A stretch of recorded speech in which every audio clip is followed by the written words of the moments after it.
नमस्कार दोस्तों, व्रत विधि उपाय में सभी लोगों का हार्दिक स्वागत करती हूँ। सूर्य को जल चढ़ाने के समय भूल कर भी ना करें ये गलतियाँ।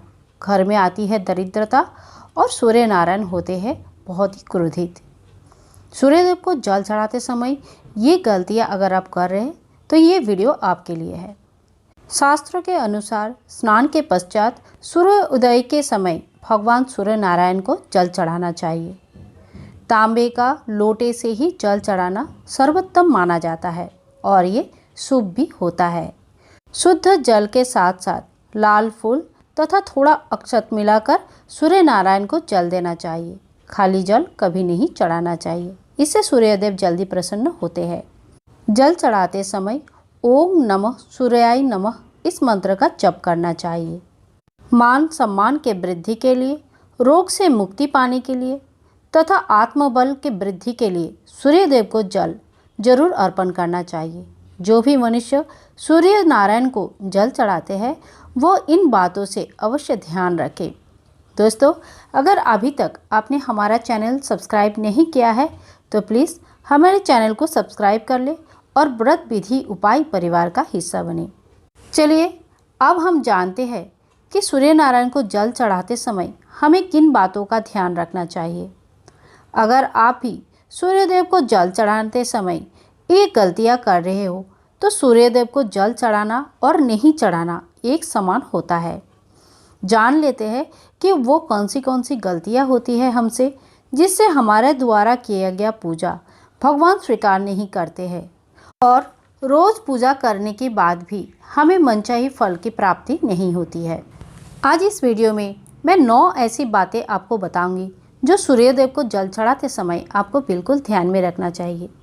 पहली बात यह है, सूर्यदेव को हमेशा पूर्व की तरफ मुख करके ही जल चढ़ाना चाहिए। हमेशा तभी जल चढ़ाए जब सूर्य का दिशा पूर्व की तरफ हो, यानी हमें सूर्योदय के समय ही सूर्य को जल अर्पण करना चाहिए। सबसे उत्तम माना जाता है जो भी व्यक्ति ब्रह्म मुहूर्त में यानी 3 से 5 बजे के बीच सूर्य को जल चढ़ाते हैं। दूसरी बात, जल चढ़ाते समय जल या जल के छींटे पैरों के ऊपर नहीं आना चाहिए। अगर ऐसा होता है तो ये अच्छी बात नहीं होती है। इससे सूर्यदेव क्रोधित हो जाते हैं और जल चढ़ाने का कोई भी फल हमें प्राप्त नहीं होते हैं, उपरंतु विपरीत फल का प्राप्ति होती है तथा उनकी क्रोध का सामना करना पड़ता है। तीसरी बात, बिना स्नान किए सूर्यदेव को कभी भी जल नहीं चढ़ाना चाहिए। भगवान की पूजा में स्वच्छता होना चाहिए। अगर ऐसा नहीं होता है तो सूर्यदेव रुष्ट हो जाते हैं और जिस किसी भी कारण से आप भगवान सूर्यदेव को जल चढ़ा रहे हो वो फलीभूत नहीं हो पाती है। अब आते हैं चौथी बात में, सूर्यदेव को जल चढ़ाते समय तांबा या ताम्र की पात्र का ही उपयोग करना चाहिए।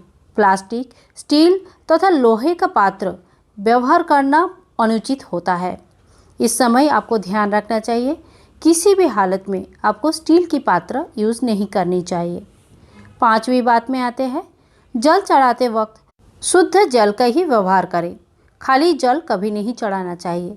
जल जिस लोटे में आप चढ़ाओगे उसमें रोली, लाल फूल तथा थोड़ा सा अक्षत डालना चाहिए। अगर बाकी चीज़ें नहीं हैं तो थोड़ा सा अक्षत यानी कि बिना टूटा हुआ चावल डाल के फिर भगवान सूर्यदेव को जल चढ़ाना चाहिए। अब आते हैं छठे बात पे, सूर्य नारायण को जल चढ़ाते समय हाथ हमेशा सिर के ऊपर होना चाहिए। जल गिरते हुए उस धारा से जो सूर्यदेव को देखते हैं, इससे सूर्यदेव बहुत प्रसन्न होते हैं और ऐसे व्यक्ति के ऊपर सूर्य भगवान की कृपा हमेशा रहती है। अब आते हैं हम 7वीं बात पे, सूर्यदेव को जल चढ़ाते समय पैरों में जूता या चप्पल नहीं होनी चाहिए। इससे सूर्यदेव का अपमान होता है और वो क्रोधित होते हैं। आपका मनचाहा फल कभी मिलने का कोई संभावना नहीं रहती है। अभी आते हैं 8वें बात पे, अगर कोई व्यक्ति सूर्यदेव को रोजाना जल नहीं दे पाते हैं, वो केवल मात्र रविवार के दिन भगवान को अवश्य जल चढ़ाए। रविवार सूर्य नारायण का सबसे प्रिय दिन होते हैं। इससे कुंडली में जो भी सूर्य घटित दोष होता है वो कम होते हैं। अब आते हैं आखिरी यानी कि 9वीं बात में, अगर रविवार के दिन आप सूर्य नारायण के व्रत रखते हैं तो मांसाहार ना करें, तामसिक भोजन ना करें, साथ में गलत शब्दों का प्रयोग ना करें तथा निंदा, परोचर्चा इत्यादि नहीं करना चाहिए। इससे मनोवांछित फल की प्राप्ति नहीं होती है। तो दोस्तों, ये थी सारी वो बातें जो हमें सूर्य भगवान को जल चढ़ाते समय ध्यान में रखना चाहिए। अगर ये जानकारी आप सभी को पसंद आई है तो वीडियो को लाइक करें, कमेंट करें और ज़्यादा से ज़्यादा शेयर करें। साथ ही साथ चैनल को सब्सक्राइब कर लें। मिलते हैं नेक्स्ट वीडियो में, तब तक के लिए विदाई।